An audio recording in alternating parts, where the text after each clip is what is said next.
SCAT, líder en asesoría fiscal y legal para un mundo globalizado. Buenos días a todos. Gracias por acompañarnos el día de hoy en esta presentación, la parte 2 del tema que se comentaba el día de ayer, consideraciones relevantes y prácticas para presentar la Declaración Anual de Personas Morales 2024.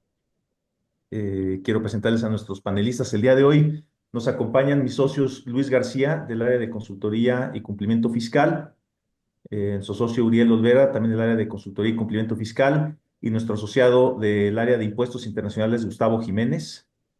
Nos van a ayudar a caminar sobre estos temas interesantes y algunos de ellos más complicados para el llenado, debido al llenado de la declaración de este ejercicio.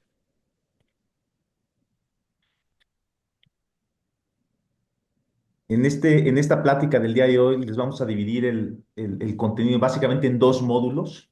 La primera parte tiene que ver con los temas importantes o más relevantes del cálculo de los impuestos para la declaración anual. Y la segunda parte tiene un aspecto un poquito más práctico, es ya temas vinculados con la preparación misma de la declaración. Entonces, en esos dos grandes módulos vamos a dividir la plática, empezando con el primero, temas vinculados con el cálculo de las contribuciones que se van a incluir en la declaración. Tenemos temas de ingresos acumulables, arrendamiento financiero, pérdidas por venta de acciones, pagos de bonos, pagos a refipres y dictamen por fusión. Entonces, con esto cedo la palabra a nuestro socio Luis García, que va a comenzar con estos temas y continuamos de aquí al segundo módulo en un momento más. Gracias. Luis, por favor. Muchas gracias, Ronaldo, y muchas gracias a todos nuestros clientes y amigos por conectarse. Buenos días a todos.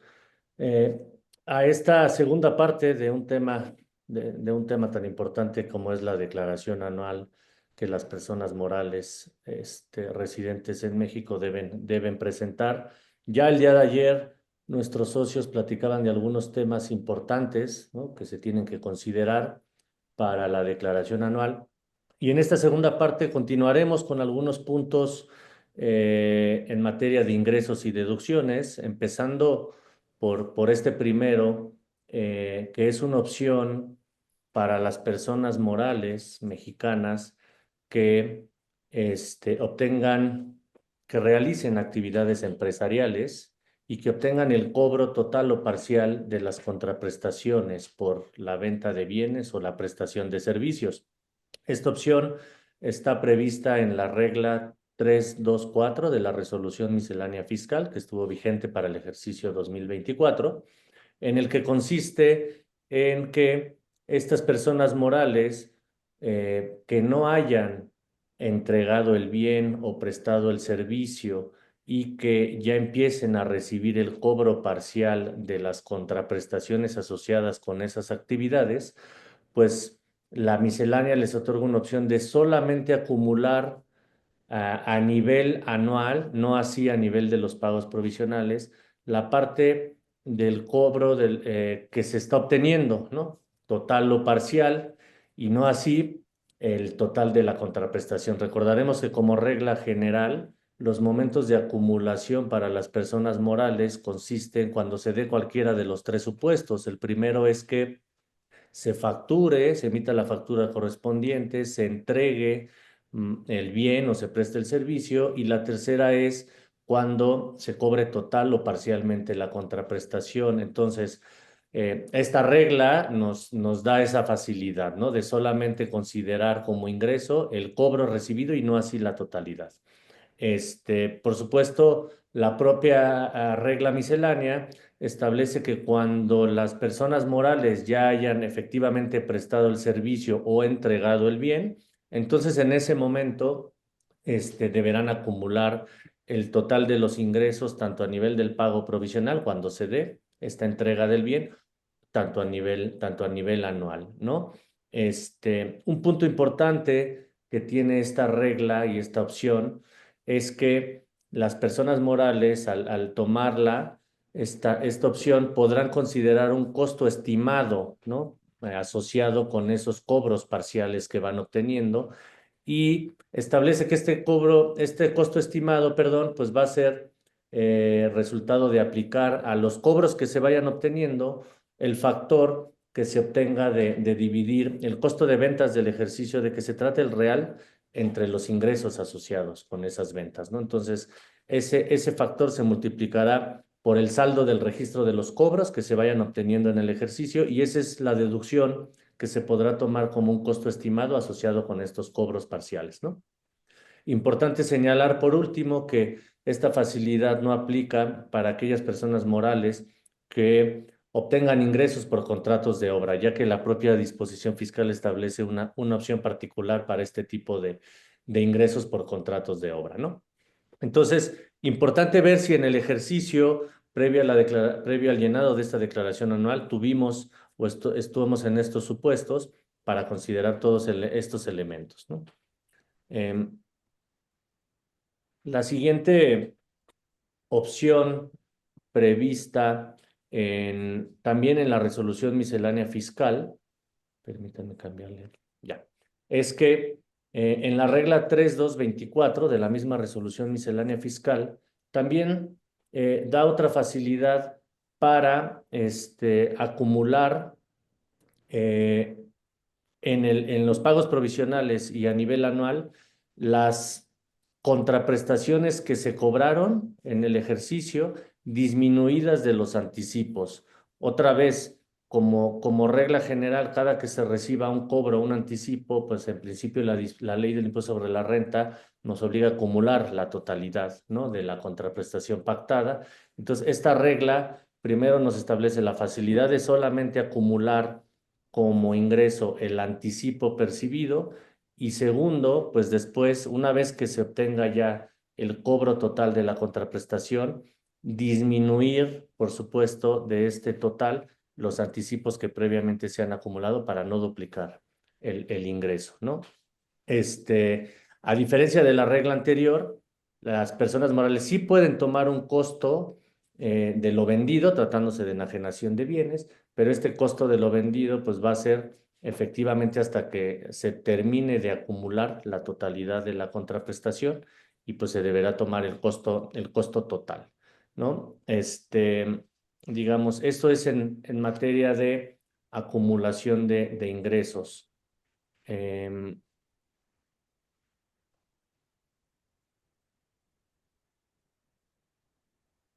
Ahora bien, en temas de arrendamientos financieros, digamos que como regla general, el arrendamiento financiero, fiscalmente hablando, es considerado una enajenación en términos del costo del Código Fiscal de la Federación. No así una enajenación legal, porque la transmisión legal de los bienes que se otorgan en arrendamiento financiero se da hasta que se ejerza cualquiera de las opciones terminales. Pero fiscalmente hablando, la ley ya lo trata como una enajenación. Entonces, digamos que en materia de acumulación de ingresos, tratándose de este tipo de arrendamientos, la ley nos da dos opciones. Primero, el acumular el precio total pactado del bien en el arrendamiento financiero o una segunda opción de solamente tomar como ingreso acumulable la parte que vaya siendo exigible durante la vida del contrato de arrendamiento financiero. ¿Qué quiere decir esto? Que si tenemos un contrato de arrendamiento financiero por 3 o 5 años, dependiendo del tipo de bien de que se trate, pues solamente el arrendador puede ir acumulando, en el ejemplo, una tercera parte, si es que el contrato dura 3 años, más la parte del componente de interés, ¿no? Entonces, hay que identificar primero si estamos hablando de un contrato de arrendamiento financiero y dos, ver qué opción de acumulación podemos tomar, si el precio total o solamente la parte exigible del ejercicio. Ahora bien, estas personas morales que realizan arrendamientos financieros, por su parte, también pueden tomar el costo de lo vendido y la ley establece que si se opta por acumular el ingreso solamente la parte que vaya siendo exigible, entonces el costo de ventas también te lo puedes ir deduciendo en la misma proporción que vayas acumulando los ingresos, ¿no? Entonces, habría primero que identificar qué opción para la acumulación estamos tomando y posteriormente, pues esa misma opción aplicarla para la deducción del costo de ventas del bien de que se trate. Por otro lado, hablando ya en efectos tanto el arrendador como para el arrendatario, pues por virtud del contrato de arrendamiento financiero se generan cuentas por cobrar y por pagar para estas dos partes. Entonces, estas cuentas por cobrar, tomar y por pagar, tomar en cuenta que tienen efectos en el ajuste anual por inflación, tanto en las deudas como en los créditos, y habrá que irlos tomando en consideración también, ¿no? Ahora, en materia del arrendatario financiero, que como ya lo decimos, al ser considerada esta operación una enajenación para efectos fiscales, entonces el arrendatario financiero es el adquirente para efectos fiscales de los bienes que está tomando en arrendamiento financiero y por ende tendría la posibilidad, si hablamos de un activo fijo, por ejemplo, pues de empezar a depreciar fiscalmente hablando ese bien adquirido vía el arrendamiento financiero y lo que establecen las disposiciones fiscales en cuál es el costo de adquisición, pues es el valor que se haya pactado en el contrato del arrendamiento financiero. El componente de interés tendrá su deducción normal como una deducción por intereses, porque recordemos que en el arrendamiento financiero, para calificar como tal en términos legales y también fiscales, pues debe haber un precio del bien, debe haber un componente de interés y por supuesto un valor residual con las opciones terminales, ¿no? Entonces, costo de adquisición del arrendatario financiero va a ser el valor de los bienes que se pacten en el arrendamiento, ¿no? Y por último, ya no es un tema que alcance para la declaración anual del ISR, pero pues solamente tomar en consideración que el arrendamiento financiero también tiene un efecto en el IVA, ¿no? ¿Por qué? Porque como se causan intereses por este arrendamiento financiero, entonces lo que las disposiciones fiscales establecen en esa materia es que el IVA se va a causar sobre una tasa de interés real. ¿Qué quiere decir eso?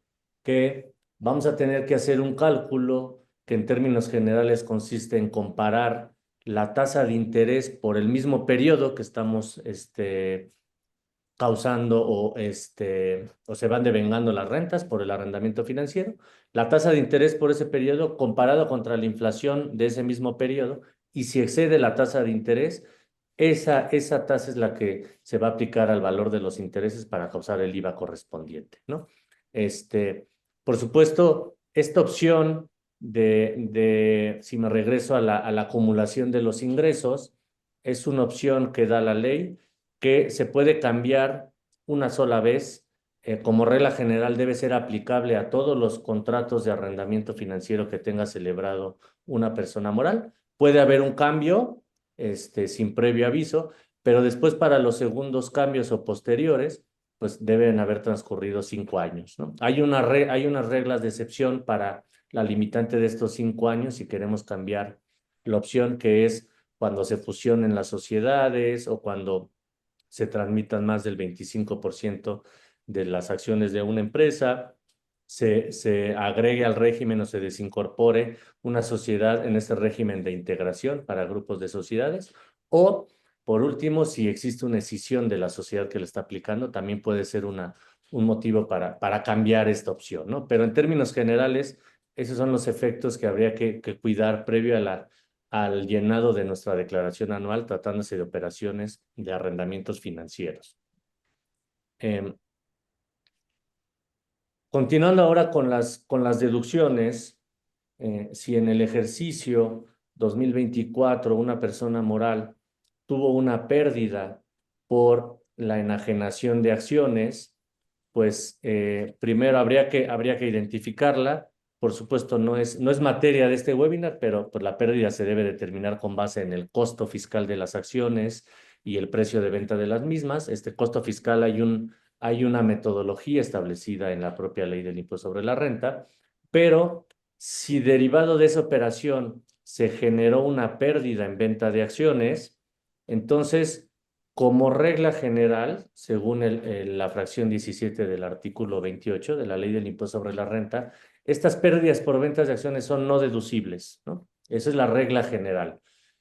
Después, la propia fracción de este artículo establece una excepción y nos da un mecanismo de una aplicación de pérdidas de forma cedular. ¿Qué quiere decir esto?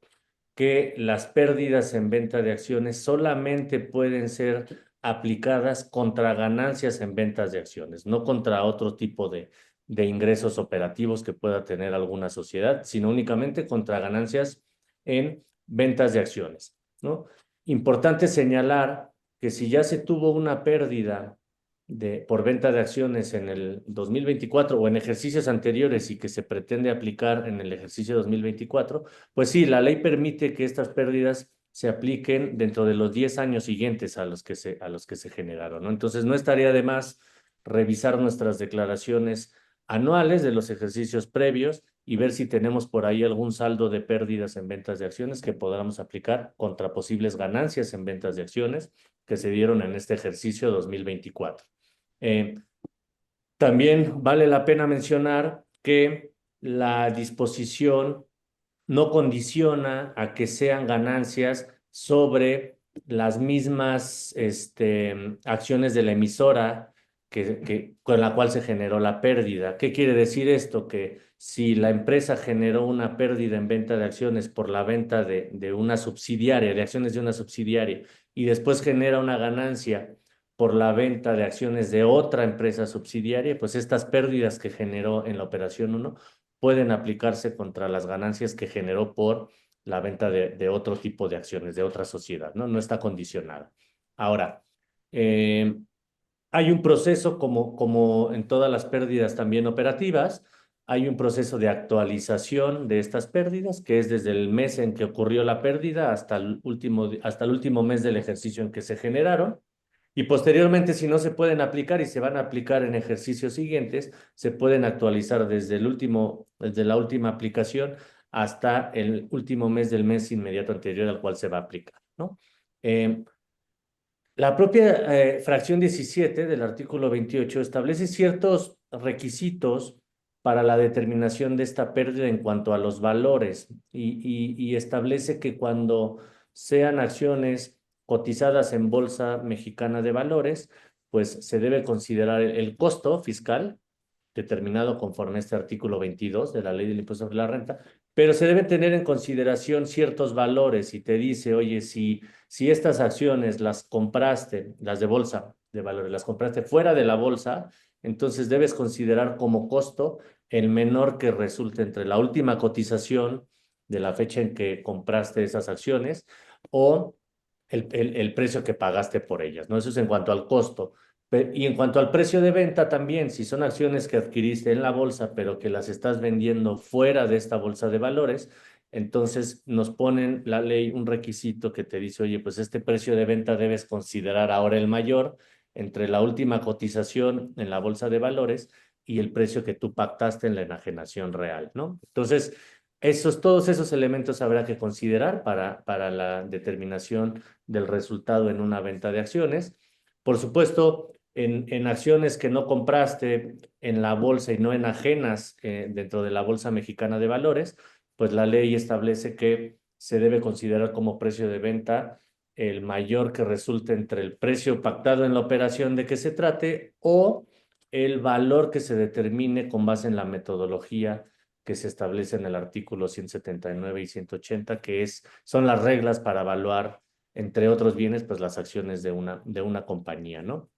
Solamente importante mencionar que cuando se genera una pérdida en venta de acciones, pues mediante la regla 33144, nos ponen un requisito adicional para la aplicación de estas pérdidas, que es que si se trata de acciones que vendiste fuera de la Bolsa Mexicana de Valores, pues se debe presentar un aviso ante el SAT en donde se señale la generación de estas pérdidas fiscales, ¿no? Por ahí hay otro requisito que no encontrarán en la lámina, que dice que también cuando son operaciones entre partes relacionadas, pues se debe presentar también el estudio de precios de transferencia con base en el cual se determinó el valor de la transacción entre estas partes relacionadas, ¿no? Entonces, es un punto importante que habría que tomar en cuenta también para el llenado de nuestra declaración anual. No sé, Uriel, si quieras platicarnos de los pagos a Refipres, ¿no? Muchas gracias, Luis.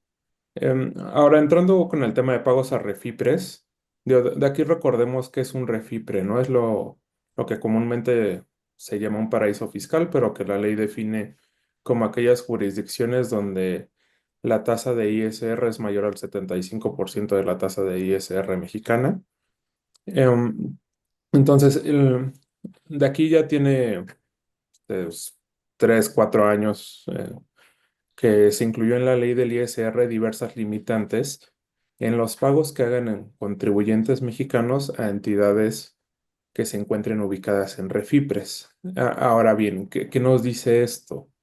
Las limitantes van en el sentido de limitar la deducción en la medida que la contraparte sea una parte relacionada y esté ubicada en un régimen fiscal preferente.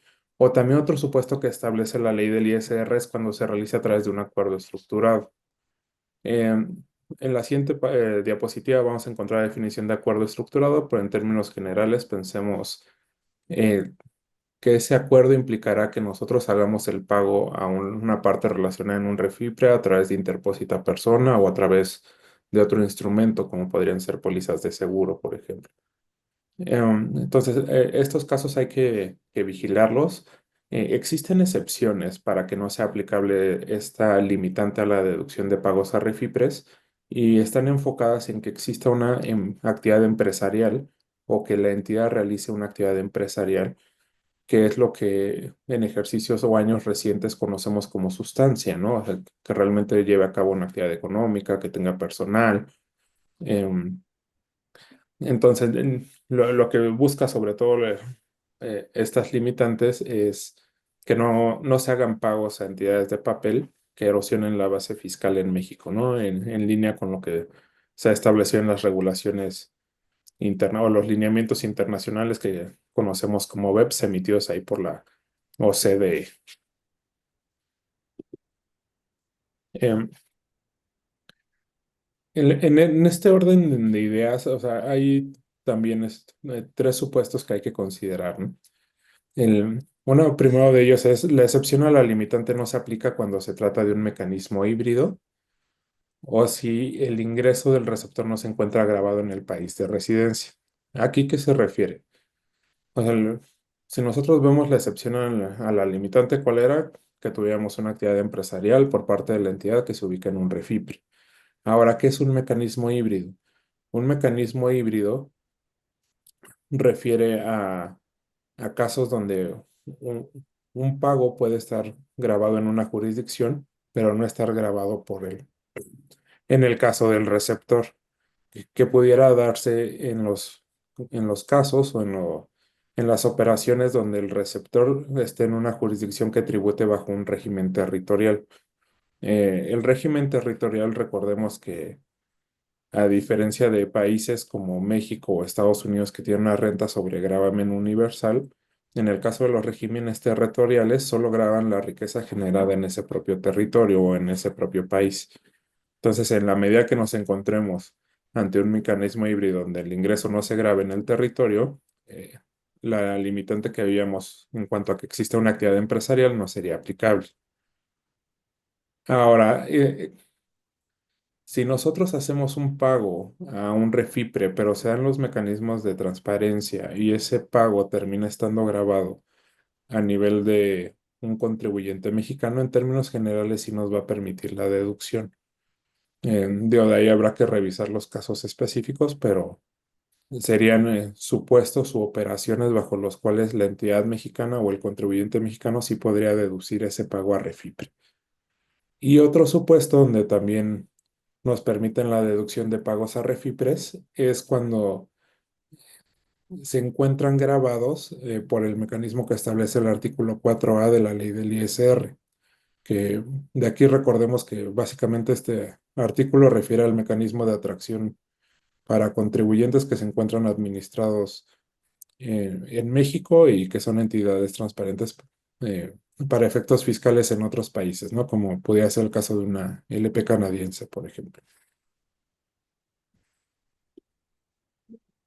Adicionalmente, pasando a otro tema, que también resulta relevante para de cara al cierre del ejercicio fiscal es la deducción de reservas contables por gratificaciones.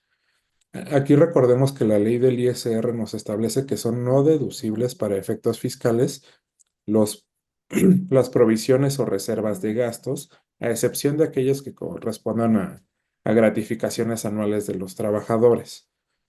Entonces, eh, de aquí lo que debemos de considerar es, no todas las provisiones son gratificaciones anuales de los trabajadores. Podríamos hablar, por ejemplo, de bonos anuales, ajustes, aguinaldos que pueden ser considerados como parte de este alcance. Entonces, en la medida que nosotros tengamos esa provisión y se vaya a pagar en el ejercicio posterior, será factible considerar esta deducción aunque no se encuentre pagado que es el requisito básico de sueldos y salarios eh, para efectos de la ley del ISR. Ahora, Luis, si regresamos al tema de dictámenes de estados financieros en fusión de sociedades, ¿no? Que también es relevante. Y tal vez muchos se preguntarán, pues si estamos en un webinar hablando de la declaración anual de las personas morales, ¿qué tienen que ver los dictámenes de estados financieros en una fusión, no? Quisimos poner este punto porque es una obligación que salió a partir del ejercicio 2022, en donde ahora cada que exista una fusión o una escisión de sociedades, el Código Fiscal obliga a presentar un dictamen de estados financieros a más tardar el 31 de marzo, que es congruente con el plazo que tenemos para la presentación de la declaración anual. Entonces, no quisimos obviar este punto y pues recordarles que si en el 2024 alguna empresa participó en una fusión, pues se necesita preparar ahora con base en esta nueva obligación del Código Fiscal, estados financieros dictaminados que son los que sirvieron de base para llevar a cabo la fusión. Recordaremos que cada que existe una fusión, pues la sociedad fusionante, la fusionada, dentro incluso de las mismas actas de asamblea, pues establecen los financieros base que servirán para esta. Entonces, ahora el Código Fiscal obliga a que esos financieros base estén dictaminados por un contador público certificado y que además se dictamine el estado financiero que resulta de la fusión. Principalmente esta obligación nació porque el SAT empezó a combatir la transmisión de atributos fiscales como pérdidas, como saldos de cucas, de CUFIN, a través de estos actos corporativos. Entonces, un mecanismo adicional de control fue establecer esta obligación. Entonces, les dejamos en mente esa obligación. Por supuesto, hay una regla miscelánea que es la 2.10.27 que establece primero el plazo para esta presentación, que como ya les decíamos es a más tardar el 31 de marzo. Digamos, hay una excepción a esta obligación que es en aquellos casos en los que las personas morales hayan optado de manera voluntaria por presentar su dictamen de estados financieros o aquellos casos que la ley obliga a presentar ese dictamen. Entonces queda relevada esta obligación si es que participaron en una fusión, en la medida que en el dictamen que ellos eligieron presentar o que están obligados pues manifiesten los financieros que se utilizaron como base para la fusión y los resultados de la fusión misma, ¿no? Digamos que la propia regla miscelánea también establece otras reglas de excepción y nos dice que cuando se cumplan todos, y aquí es importante señalarlo, debemos cumplir todos, no solo uno, dos o tres, sino todos los siguientes requisitos, también estaremos relevados de presentar estos dictámenes de estados financieros, y es que pues la cuca de la sociedad fusionante sea menor a 100 millones de pesos, el capital social de la fusionante también sea menor, perdón, de 100 millones de pesos, los activos netos transmitidos en la misma fusión también sean menores a 100 millones de pesos, y que los ingresos de la fusionada sean inferiores a 50 millones, salvo que se trate de sociedades que componen el sistema financiero, ¿no? O que tributan bajo el régimen de integración de grupo de sociedades, ¿no? Por último, cuando salió esta nueva obligación, no es muy clara en las disposiciones, en el código mismo, si debe ser un dictamen de estados financieros para fines fiscales o solamente financiero, pero en la ficha de trámite 314 del Código Fiscal, pues nos deja ver que puede ser nada más un dictamen financiero y no así el fiscal, ¿no? Por esta obligación que nos pone el Código Fiscal. Entonces, quisimos dejar sobre la mesa este punto para que no se nos vaya a olvidar la presentación de estos dictámenes si es que estuvimos en el caso de una fusión de sociedades en el ejercicio 2024. Gracias, Luis. Gracias. Pues con esto llegamos a la mitad del temario de los puntos vinculados con el cálculo de los impuestos para la declaración y pasamos a la siguiente parte, el siguiente módulo del webinar, que tiene que ver con aspectos más prácticos, ya la preparación en sí misma de la declaración, plazo de presentación, cómo está relacionado temas del ISIF vinculados con esta declaración, ingresos acumulables, deducciones, cómo manifestarlos al momento de preparar esta declaración, cómo considerar los estados financieros también, ese es otro punto importante a tratar en este segmento, variaciones y notas aclaratorias también de los estados financieros y en la conciliación contable fiscal, y por último, implicaciones que tienen que ver con información que se está revelando en la declaración anual. Yo creo que este punto también es algo muy importante, muy relevante. Si bien es un aspecto del llenado de la declaración, creo que aquí es donde se empieza a consolidar y a conectar todo el trabajo que se ha hecho en el año, toda la documentación que ya existe, los asientos contables, cómo se van a manifestar ante la autoridad y qué implicaciones va a tener plasmar esa información en tu declaración. Creo que es muy importante. Ahorita podemos entrar más a detalle con lo que nos van a comentar nuestros panelistas, pero sí creo que aquí es donde de veras hay que poner mucha atención, porque si no hay una consistencia en toda tu documentación, podemos estar ya generando y sembrando desde ahorita preguntas del SAT y posiblemente una contingencia.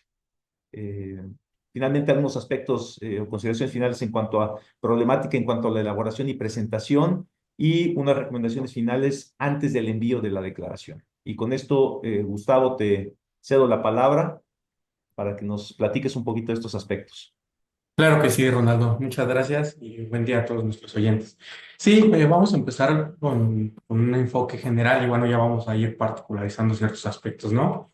Yo creo que es muy importante mencionar que conforme a las disposiciones fiscales, en este caso, conforme a la ley del impuesto sobre la renta, en su artículo 9 y el 76, fracción quinta, se establece la obligación para las personas morales de presentar su declaración anual dentro de los 3 meses siguientes a la terminación del ejercicio, ¿no? Recordemos que nosotros estamos, o el ejercicio fiscal en México es con base en un calendario gregoriano, ¿no? ¿Qué significa? Que corre a partir del 1 de enero hasta el 31 de diciembre, ¿no? La fecha límite para la presentación de la declaración de 2024 va a ser el lunes 31 de marzo, ¿no? De 2025. Vale la pena señalar que, bueno, en este ejercicio, en esta ocasión, para la presentación de la declaración de 2024, no se aplica en efecto de ley el artículo 12, ¿no? Del código, el cual establece los cómputos de plazos, ¿no? Y en el cual establece que cuando se tenga la obligación de presentar una declaración de pago y caiga ya sea un día inhábil o que su plazo de presentación sea en viernes, se recorre al siguiente día hábil, ¿no? Pero pues ahorita como cae el lunes, pues vamos a estar corriendo todos, ¿no? Un fin de semana antes.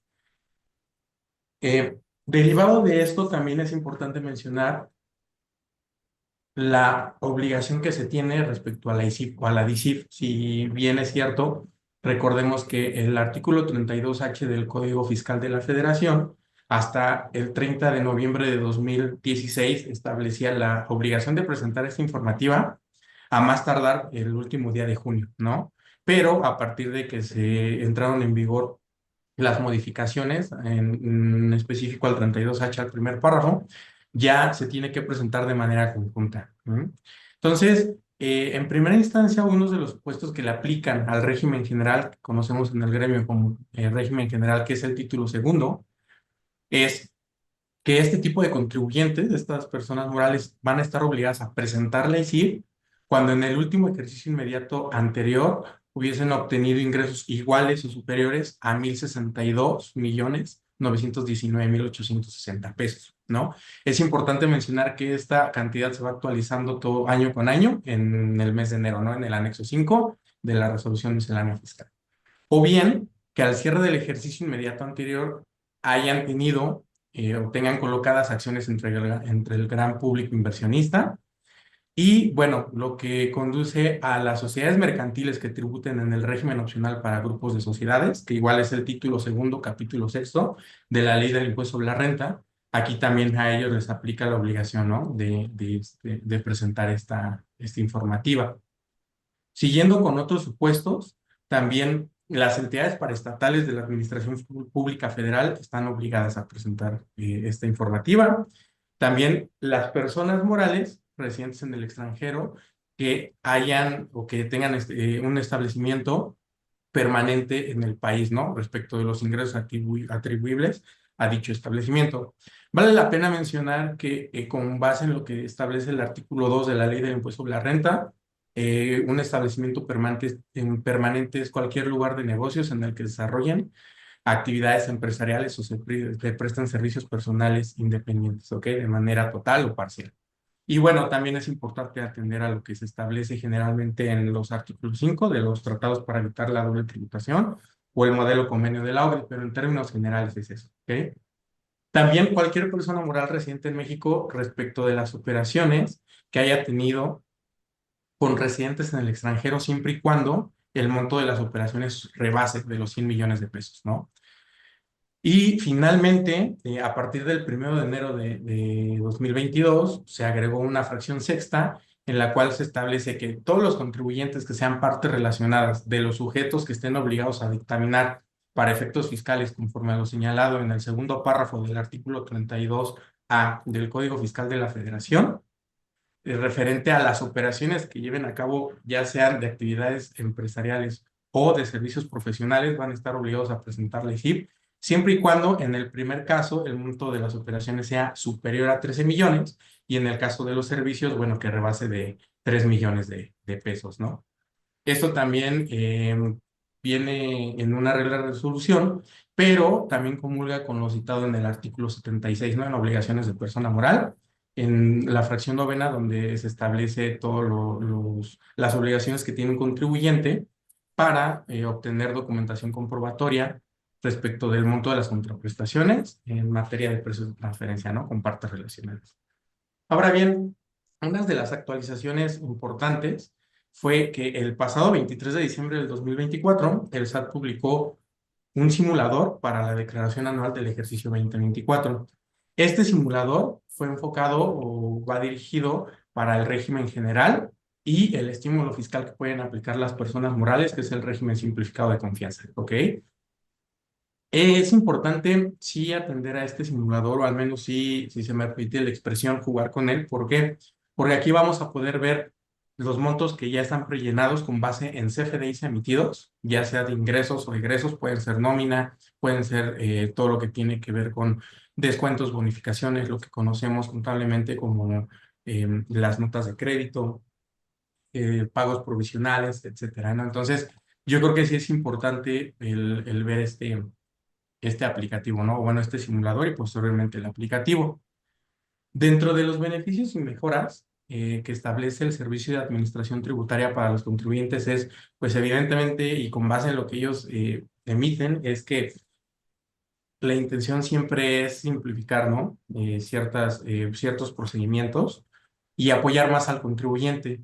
En este sentido, pues si bien es cierto que ya con base en la información que tienen sus sistemas pues institucionales, ya se pueden ver información referente a los ingresos acumulables o reportados en pagos provisionales, también los impuestos que se hubiesen causado y enterado, de ISR, también todo lo que tiene que ver con la PTU en el ejercicio que se haya pagado, todas las retenciones efectivamente pagadas, sobre todo lo que tiene que ver con sueldos y salarios asimilados, el ISR de reciclo, la retención del 1,25% que están obligados a efectuar las personas morales, y también el ISR de arrendamiento, ¿no? Siempre y cuando pues tributen en el capítulo tercero del título cuarto, que es el de las personas físicas.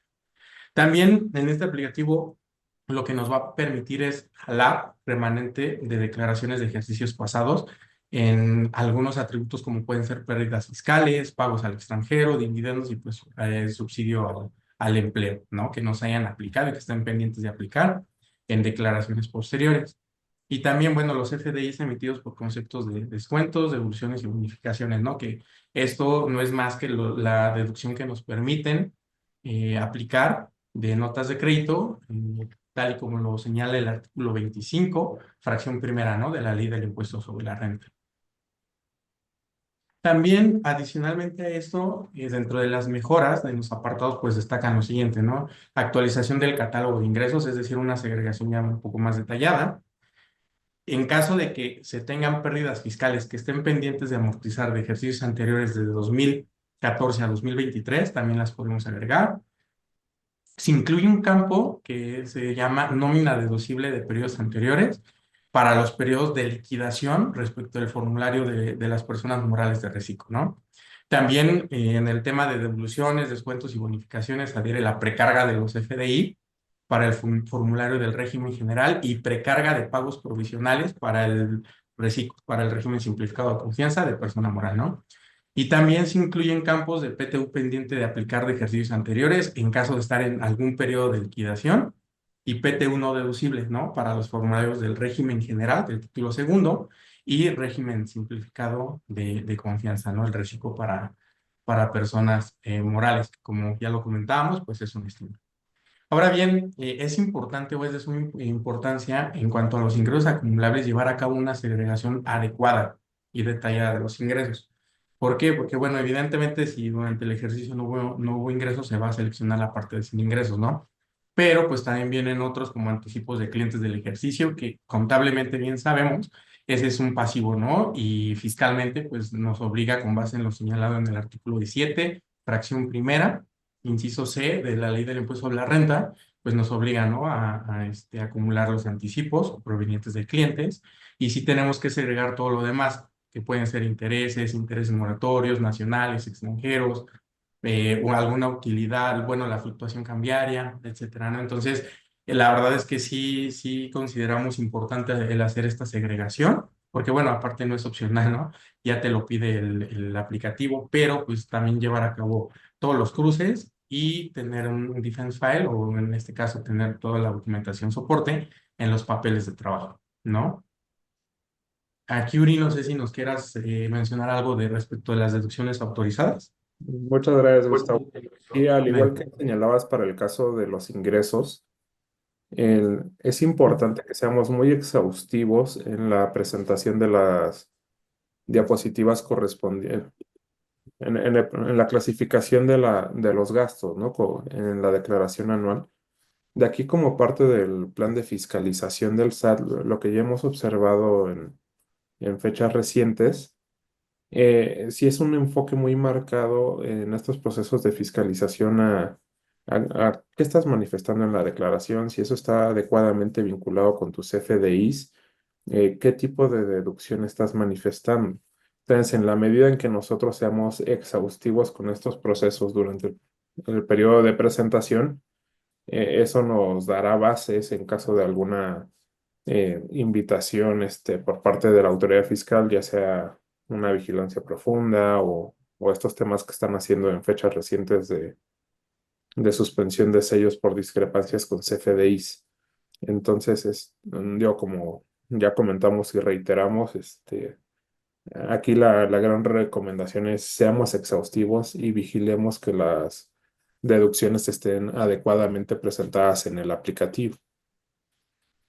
De aquí, como pueden ver, o sea, o sea, de las declaraciones que existían hace 15 años a la que existe hoy en día, o sea, el- los conceptos son mucho más amplios. Entonces sí debemos de tener el detalle que la información que estén presentando los equipos de impuestos coincida con la información que manifiestan los equipos de finanzas. Y también, o sea, no perder de vista, por ejemplo, para aquellas empresas que dictaminan o presentan la ICIF, que esta información debe estar o tener relación con los estados de resultados segmentados, ¿no? Eh, eh, este, que- donde también, o sea, se hace esta clasificación por tipo de gastos, si son deducibles, no deducibles, etcétera, ¿no? O sea, consideren ahí que, o sea, los procesos de fiscalización del SAT al día de hoy nacen de la propia información que nosotros como contribuyentes le damos a la autoridad.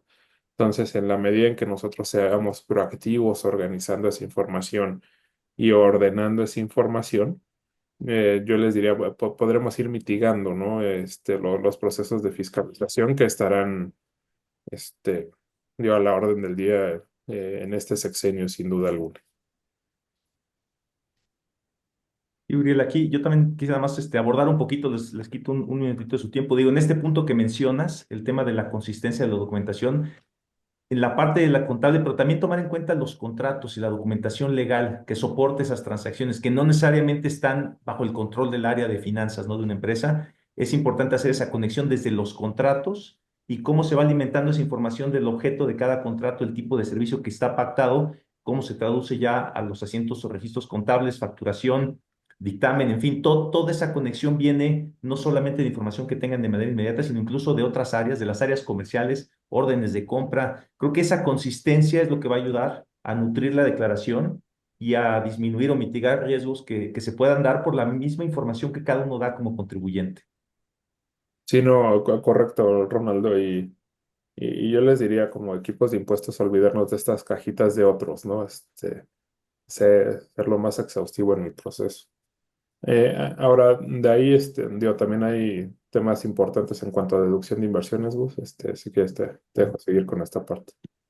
Sí, muchas gracias, Uri. Yo creo que también abordando un poquito más, si me permite regresar un poco a lo que mencionaban, yo creo que también con el enfoque que tiene ahorita el gobierno y de que la verdad es que ya envían a diestra y siniestra las obligaciones, las invitaciones, perdón, respecto de, o ya sean entrevistas de vigilancia profunda o una simple invitación, pero bueno, yo creo que el tener todo esto bien soportado, pues nos va a ayudar a responder igual más rápido, ¿no? En tiempo y forma, este tipo de invitaciones.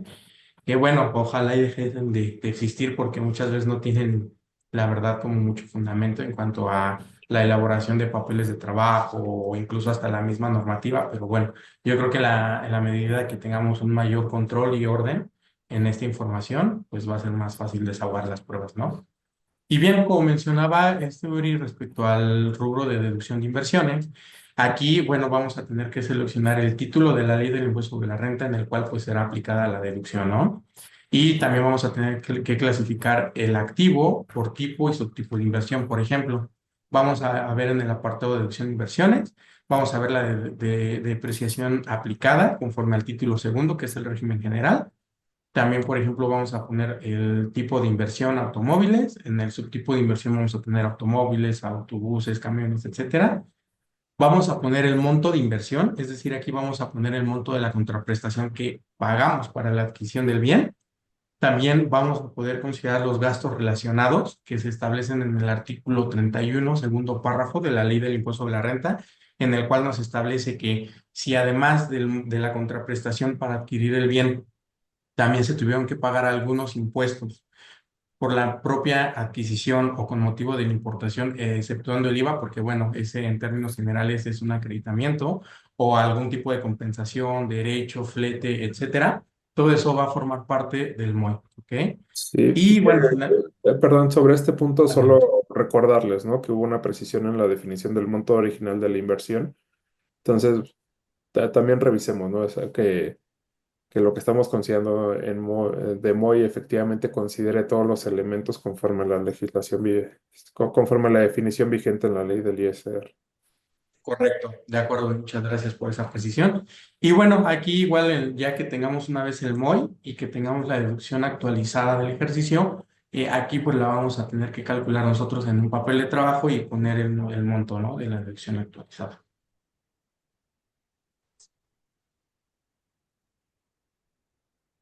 Y Eh, no mm, sé, sí, ajá, digamos, aquí siguiendo, y a lo mejor somos como muy reiterativos, pero, o sea, yo les diría, los problemas que podamos tener con el SAT son muchas veces los originamos nosotros mismos, ¿no? Bajo partiendo de que los impuestos son algo que autodeterminamos como contribuyentes y que así está regulado normativamente. Entonces, o sea, si bien existen los robots del SAT que hacen sus procesos de conciliación y que al día de hoy no son del todo brillantes y son simplemente mecánicos, o sea, nosotros el proceso de fiscalización a nivel de fondo proviene de la información que nosotros manifestamos en nuestras declaraciones y reportes al SAT. Entonces, una parte que se agrega desde el año pasado es este tema de la información comparativa entre el ejercicio presente y el ejercicio anterior. Y recuerden ahí que una parte en la que hace mucho énfasis la autoridad y que detona los programas de fiscalización son las variaciones, ¿no? Que puede tener un contribuyente. Hay una receta mágica en cuanto a variación de ingresos y en variación de deducciones que va a determinar un proceso de fiscalización. Les diría no necesariamente, porque depende al tipo de sector, a los tipos de contribuyentes, incluso a la zona geográfica en la que se encuentren, a la relevancia que tengan respecto a esa zona geográfica, ¿no? Pero al igual que como hemos comentado con supuestos anteriores, o sea, también buscar, ¿no? Ser exhaustivos en estos procesos, que tenga congruencia la información del año anterior conforme a la de este año. Y en dado caso que existan discrepancias, pues entender, ¿no? Que da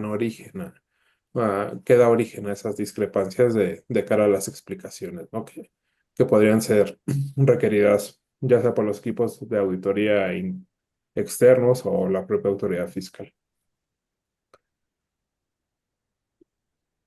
Correcto. De acuerdo, Uri. Y bueno, como notas aclaratorias, pues sí debemos de considerar el llenado de las notas, ¿no? En cuanto a estados financieros y en la conciliación contable fiscal. Vale la pena mencionar que en los estados financieros sí nos permite capturar ya sean números positivos o negativos, pero en el comparativo de la conciliación contable fiscal únicamente nos va a permitir el llenar con números positivos, ¿no? Conforme a lo señalado en la guía de llenado de la declaración anual del ejercicio 2024, se establece que si se trata de una empresa de nueva creación, es decir, que se creó apenas en 2024 y que esté obligado a presentar declaración anual, pues se debería de poner cero en todas las cuentas contables del ejercicio 2023, ¿no? Porque pues, evidentemente esa información no la tenemos, no existe, ¿no? Y bueno, dentro de la página del SAT, como mencionaba, se publicó una guía de llenado de la declaración anual del ejercicio 2024. Sin embargo, ahí vale la pena resaltar que pues, las notas siguen siendo opcionales y no obligatorias, ¿no?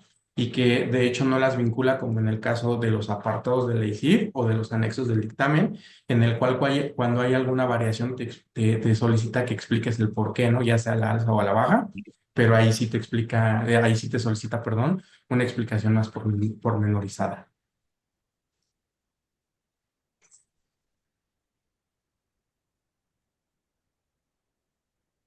No sé si nos vas a comentar algo de las variaciones, Uri, del estado de situación financiera. En el caso de las variaciones, yo creo, como ya mencionábamos, ¿no? O sea, ya les decía yo, o sea, tenemos que ser exhaustivo en la presentación de las variaciones y tener claridad que da o no origen a ello, ¿no? O sea, no, o sea, una variación no significa que exista, que la información esté mal, pero sí tenemos que dar razón de por qué de esas inconsistencias en las variaciones, ¿no? Por qué se mueven bancos y justo digamos, de 2023 a 2024 existen efectos muy relevantes de fluctuación cambiaria para muchas empresas. Entonces, ir explicando estos puntos, más allá de que optemos o no de incluir estas notas y sí tener claro, ¿no? La razón de esas variaciones, Gustavo. Muy bien, muchas gracias.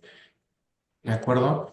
Y bueno, algunas de las implicaciones que consideramos que se pueden dar por revelar la información pues ya más completa es que para el ejercicio fiscal de 2024, al tener la autoridad esta información ya más pormenorizada de los estados financieros y de la conciliación contable fiscal, pues le va a facilitar una revisión, ¿no? En cuanto a forma y fondo, ¿no? Que se haya cumplido con la obligación. Y consideramos también de que el que ya tenga toda la aglomeración de información y más ordenada, también podría facilitarle en que empiece a ejercer sus facultades de comprobación, ¿no? Respecto a la información que se manifestó. Por eso, como lo hemos venido comentando, es de suma importancia pues empezar a revisar el llenado y que la verdad tengamos todos los soportes documentales de papeles de trabajo correspondientes en cada uno de los rubros que tengamos y dependiendo de cada supuesto, ¿no? Pero sí, recomendamos mucho esto, el vigilar el correcto llenado y llevar a cabo los cruces pertinentes. No sé, Luis, si tenías un comentario tú de Claro esto. que sí. No, es solamente reiterar lo que ya he venido platicando, Gustavo, Uriel, en el que, pues sí, el formato de la declaración anual hoy en día presenta cargas excesivas, ¿no? Administrativas a los contribuyentes. Hay una clasificación exhaustiva de ingresos y gastos, ya lo hemos comentado.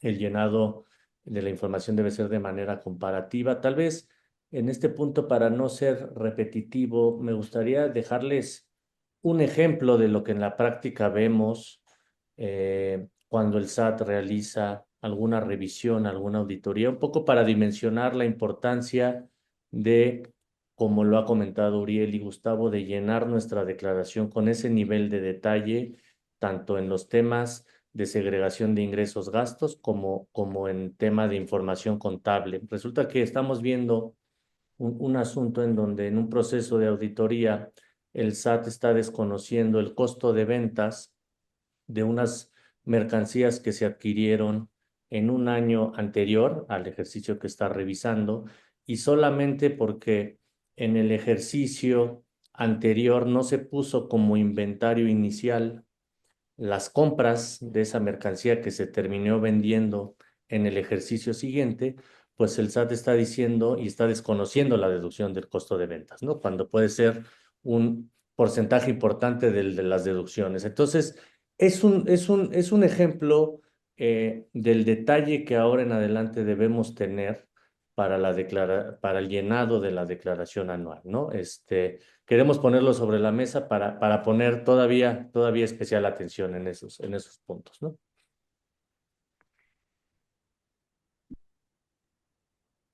Sí, correcto, Luis. Y digamos, también otro de estos temas que tienen información acarreada es el tema de pérdidas fiscales. Eh, si recuerdan ahí, el- cuando cambia el aplicativo para pérdidas fiscales, justo la limitante es, oye, ¿cómo manifiesto mis pérdidas de ejercicios anteriores, ¿no? Y ahí la verdad una mala solución que dio la autoridad fue el, el que tenías que presentar complementarias, ¿no? Um, ahí cuando tú les preguntabas a los funcionarios del SAT, oye, eh, y esto me abre ejercicio de facultades de comprobación y obviamente te decían que no, pero si nosotros lo vemos a nivel real, el- les diría que sí se puede dar esa situación, ¿no? De,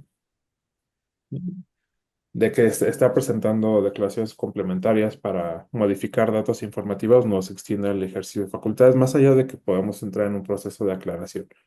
Pero a partir del año anterior, justo se agrega o se modifica este apartado en las declaraciones, nos permiten reconocer las pérdidas de forma adecuadas o incluso que no hayamos manifestado en ejercicios anteriores, ¿no? Pero también de cara a procesos de revisión podría darse el hecho de que existan inconsistencias, ¿no? Que la autoridad que ahora vive, yo digo, en el imperio de las formas o de lo que manifiestan los documentos, pueda no tener la capacidad o la apertura para identificar estas modificaciones, ¿no? Que sean de cara a la información que se manifiesta en las declaraciones con carácter informativo y que tiene efectos en ejercicios posteriores. Esto es igual del tema de las pérdidas. Ahora, también, digamos, pérdidas tiene sus particularidades, Luis, pero también Cuca y Cufin hay temas que yo creo que sigue sin atender la autoridad, que ya eran problemas el año pasado y que siguen siendo problemas al día de hoy, ¿no? Correcto, Uriel, que el tema o la problemática que presenta el aplicativo es en el llenado del saldo de la CUCA y CUFIN, que recordemos es un dato informativo, estos atributos fiscales que, según el aplicativo y la mecánica que se establece ahí, es que solamente permite la actualización de diciembre a diciembre de estos saldos de CUCA y CUFIN. Sin embargo, hay o pueden existir casos en donde si estas cuentas fiscales tuvieron movimientos en el ejercicio, y déjeme poner un ejemplo, si se hizo una reducción de capital en junio del 2024, pues la mecánica establece que se debe hacer una primera actualización de diciembre a junio, que fue el momento en donde se hizo la reducción de capital, disminuir el saldo de CUCA y si habláramos de dividendos, el saldo de CUFIN y posteriormente después actualizar de esa última fecha, junio, a diciembre del siguiente año, ¿no? Estos movimientos no se pueden señalar aquí en el aplicativo, entonces es un problema práctico que hemos identificado y pues ahí habría que ver la manera de cómo presentar al final el saldo final que va a coincidir con nuestros papeles de trabajo, ¿no?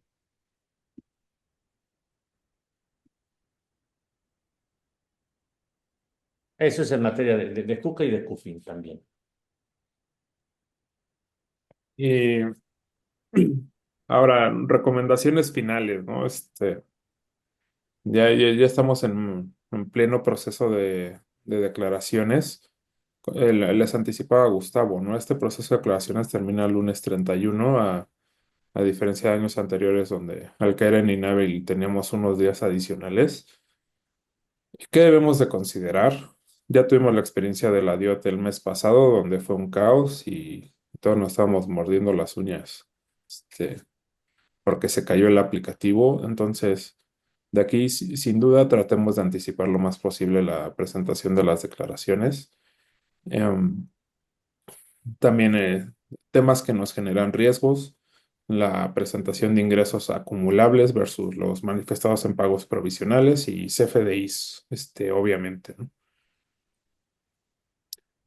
Ahora, recordemos que esta declaración, o sea, ya lleva algunos años en este sentido, parte de los ingresos manifestados en pagos provisionales. Esto implica que si nosotros tenemos alguna discrepancia por nuestro proceso de estructuración de la conciliación contable fiscal respecto a lo que manifestamos en pagos provisionales, pues también es tiempo de ponernos a trabajar en la presentación de pagos provisionales complementarios. Ahí recordemos que los sistemas tardan en actualizarse, más allá de que las autoridades nos digan que esto ocurre en lapsos de 48 horas. Ya tuvimos casos en ejercicios anteriores donde tienes que mandar una aclaración vía mi portal y aún así tardaban semanas en hacer esta actualización. Entonces, vayamos previendo también esa parte, ¿no? Eh, Temas de PTU.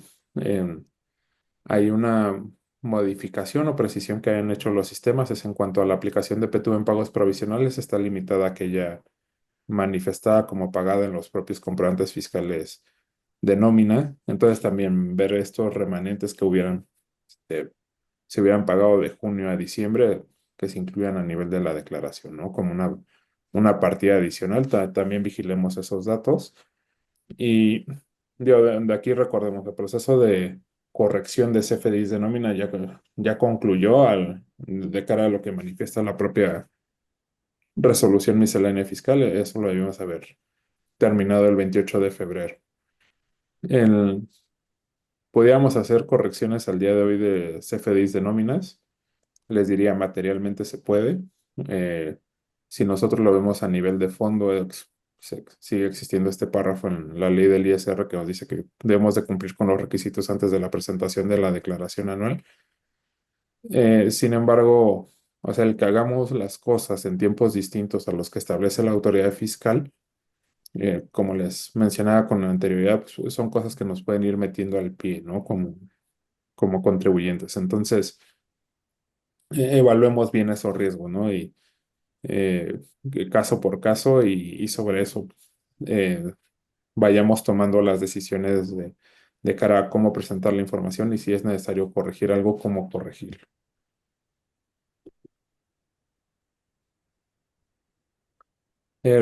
Temas básicos, ya tenemos visores de ingresos, visores de nóminas, ver que la deducción de nóminas esté perfectamente vinculada con lo que señala el visor. Si el visor tiene inconsistencias, presenten sus aclaraciones vía mi portal.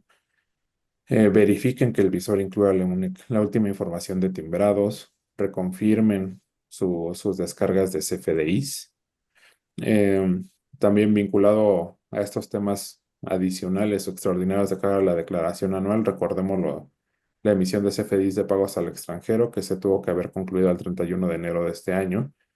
Y también, o sea, que eso tiene una relación, ¿no? En cuanto a las retenciones que nosotros pudimos haber hecho en estos casos, la propia integración de los pagos al extranjero que se hayan realizado, además de cumplir los requisitos que nos establece la propia ley del ISR, ¿no? Constancias de residencia, que luego son procesos que se obvian, pero 4 o 5 años después que viene el proceso de fiscalización y te acuerdas, pues ahí es donde tienen los problemas, ¿no?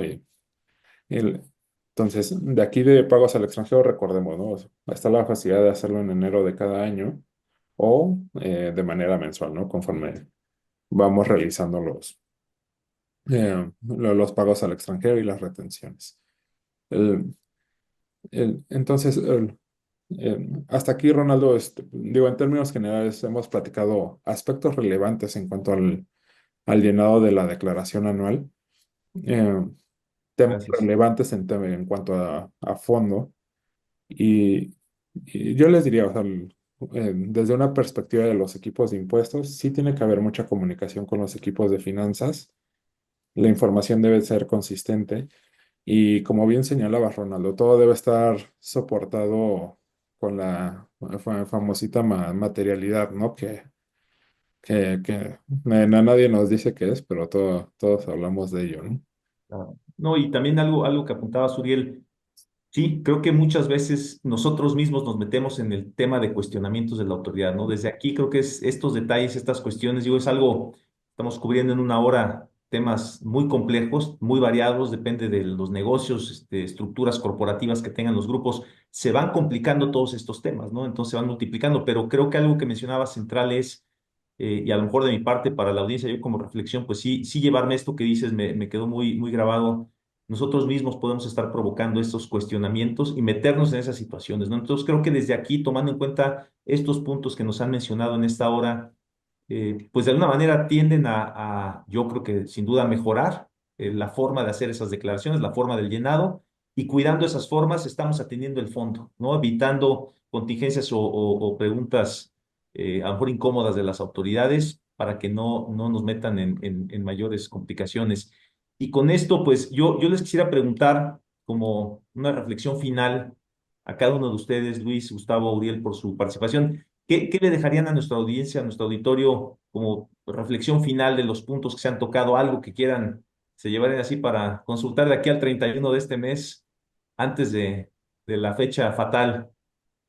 No, Eh, pues, si me lo permiten, de mi lado, comentar y dejar la reflexión que hoy en día estamos viviendo con una autoridad que está ansiosa por recaudar, ¿no? Que está utilizando la propia información que nosotros le estamos dando. Ya lo vemos día con día con las famosas cartas de invitación de CFDIs y diferencias, ¿no? Entre lo que acumulamos, deducimos con estos CFDIs, pero también lo está tomando en cuenta lo que manifestamos en la declaración anual y por esa razón cada vez abre y abre y abre más los rubros de la declaración anual, ¿no? Entonces, sí tenemos que hacer un análisis a conciencia en la parte contable, en la parte fiscal y también lo mencionabas, Ronaldo, en la parte legal, que todos esos tres aspectos vayan muy bien conectados, que se tenga mucho soporte de todo, de cualquier dato que se está manifestando en la declaración anual, porque como lo decían, pues todo puede ser usado en nuestra contra en un proceso de revisión, ¿no? Entonces los invitaría a poner todavía un especial cuidado en estos temas. Y por último, de nuestro lado, pues nosotros como firma, por supuesto, abiertos a cualquier duda que tengan sobre el llenado, pues dispuestos ahí a apoyarlos, ¿no? Gracias, Luis. Sí, Gustavo, Uriel, ¿alguna reflexión final de su parte? Sí, mira, ahorita, por ejemplo, nos preguntan, ¿no? De cara a esto que platicamos de actualizaciones de QFINes, QCAS, o sea, claramente el aplicativo tiene una inconsistencia con lo que señala la ley del ISR. ¿Cuál es esa inconsistencia? Que el aplicativo solo hace la actualización anual y no considera los movimientos que puede haber en el transcurso del año, en los cuales la ley sí establece que debe haber una actualización considerando cada uno de ellos. Ahora, partiendo de esto, si el aplicativo tiene un tratamiento distinto al que establece la ley del ISR, ¿cuál debiera prevalecer? Yo les diría, sigue, o de mi perspectiva, sigue prevaleciendo la ley. O sea, lo que rige nuestros impuestos es la ley del ISR, no que es lo que dice un aplicativo de declaraciones de impuestos. Que sí ha sucedido en ejercicios anteriores y en otros supuestos, es que estos casos se vuelven de explicación compleja de cara a los equipos de auditoría del SAT, ¿no? ¿Sabes? Oye, es que el aplicativo dice tal o demás, ¿no? Pero el, justo en este proceso tecnológico o de transición tecnológica en la que estamos, donde eventualmente llegaremos a una automatización cuasi total de las declaraciones, de ahí, este, no sé, Ronaldo, desde tu perspectiva legal, pero en mi opinión, o sea, debemos seguir apegándonos a lo que establece la ley del ISR o la normativa que aplique, ¿no? Claro. Sí, Sí, Más no, allá de que el aplicativo tenga una inconsistencia. exacto, sin duda, Uriel. Yo creo que desde luego la ley prevalece y porque desde ahí partiría, pensando que tuviéramos un problema, tu defensa va a empezar desde lo que establece la ley. Entonces, sí, sí creo que tenemos que, en caso de duda, pues sí, buscar y primar lo que está establecido en la ley. Y pues, hacer los famosos expedientes de defensa, ¿no? Defense file Sí, sí, para esto. sin duda, creo que no limitarse en ese tema. Yo creo que entre más pruebas, entre más elementos probatorios logremos integrar en esas carpetas, en esos archivos, pues mejores probabilidades tienes de salir librado de un tema, un cuestionamiento, Sí, correcto. ¿no? Incluso ante una posición arbitraria, que eso es muchas veces a lo que nos enfrentamos. Creo que lo mencionabas tú, y en la parte de la autoridad en el imperio de la literalidad, no sé cómo lo mencionabas, pero sí, desafortunadamente estamos en una situación donde la autoridad está enfocándose en temas, pues sí, la interpretación que hacen es literal y lo que les gusta de la ley, ¿no? Entonces, eso se vuelve peligroso, sobre todo también si nosotros no aportamos pruebas. Esa es la peor combinación, una interpretación literal, obtusa, cerrada, con ánimo recaudatorio y además la falta de pruebas. Esa combinación es lo que nos puede meter en la consecuencia más grave de un cuestionamiento. Sí, correcto. Muy bien, bueno, me gustaría agregar que al momento de empezar ya con el llenado de la declaración anual, pues no desesperarnos. Si bien sabemos que a veces el aplicativo presenta muchísimas fallas, no obviar y la verdad intentar en diferentes navegadores, ¿no? En Chrome, en Edge, en diferentes, porque muchas veces eso sucede, ¿no? De que nos llegamos a desesperar y era tan simple como cambiar de navegador, ¿no? Entonces yo creo que empezando desde lo más básico puede ser esa parte. En el caso de que hayan presentado declaraciones de pagos provisionales complementarias de diciembre, la verdad, como lo comentaba hace rato Uriel, se supone que si no hay pago y nada más con una modificación de forma, debería de estar actualizado en 24 horas. Y si, bueno, conlleva un pago y demás, el registro debería quedar en 48 horas o más. Desafortunadamente, sí, no se está llevando a cabo en este tiempo y pues eso puede representar muchísimos retrasos, ¿no? Entonces, sí se recomienda que se esté revisando el aplicativo de 2 a 3 veces por día, evidentemente. Y también para el tema de la ICIF, pues no presentó mayores cambios. Por ahí hacían una pregunta y no presentó mayores cambios. Pero yo creo que aquí es importante también en su llenado. Nosotros recomendamos en muchas ocasiones tal vez el contratar algún aplicativo, porque si se hace de forma artesanal, si se le puede llamar así, muchas veces se rompe el archivo, ¿no? Entonces, la verdad es que los aplicativos llegan a ayudar mucho porque la verdad es que te acomodan los apartados también, ya sea para la ICIP o para el dictamen, de cómo se tienen que ir llenando. Incluso van nutriendo información de ahí para los otros apartados o anexos. Te hace cruces, cuando tú corres la validación y demás.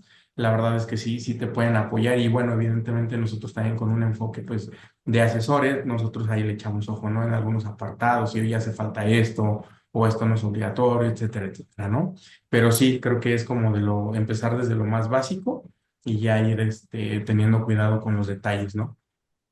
De acuerdo, Gustavo. Pues muchas gracias. Oigan, pues tenemos ya unos cuantos minutos para llegar al tiempo final. Veo algunas preguntas. Luis, me comentabas que creo que ya contestaste una ahorita, Gustavo, y yo contesté otra por ahí. Luis, tenías otra respuesta, ¿no? Pendiente para una de las preguntas.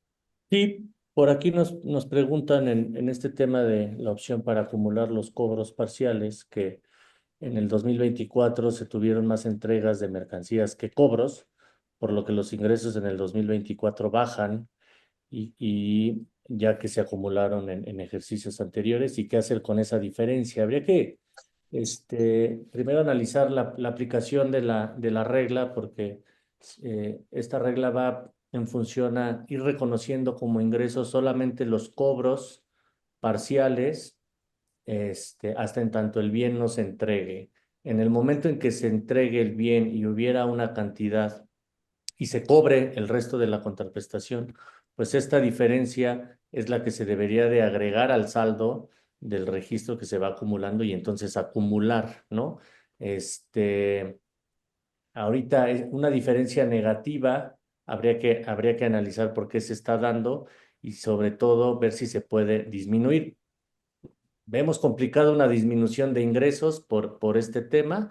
En todo caso, deberíamos de dejar la cuenta en cero y ya no acumular más. Pero en principio lo que hemos visto de la aplicación de la regla es que no nos debe llevar a acumular más, por supuesto, del total de la contraprestación, pero tampoco podríamos disminuir ingresos, dado que pues al final estaríamos hablando de cobros parciales contra un cobro total, ¿no? Pero pues si gustan ya en privado podríamos atender con mayor detalle esta duda, ¿no? De acuerdo, gracias, Luis. Pues no sé si no queda ahí otra pregunta pendiente. Si quedan algunas pendientes, nos pueden también contactar por escrito a los contactos de donde están en la presentación. En la página están nuestros correos y también podemos atender esas preguntas si es que alguna quedó pendiente. Pues de mi parte y de parte de los panelistas les agradezco su tiempo. Gracias a todos por atender esta plática.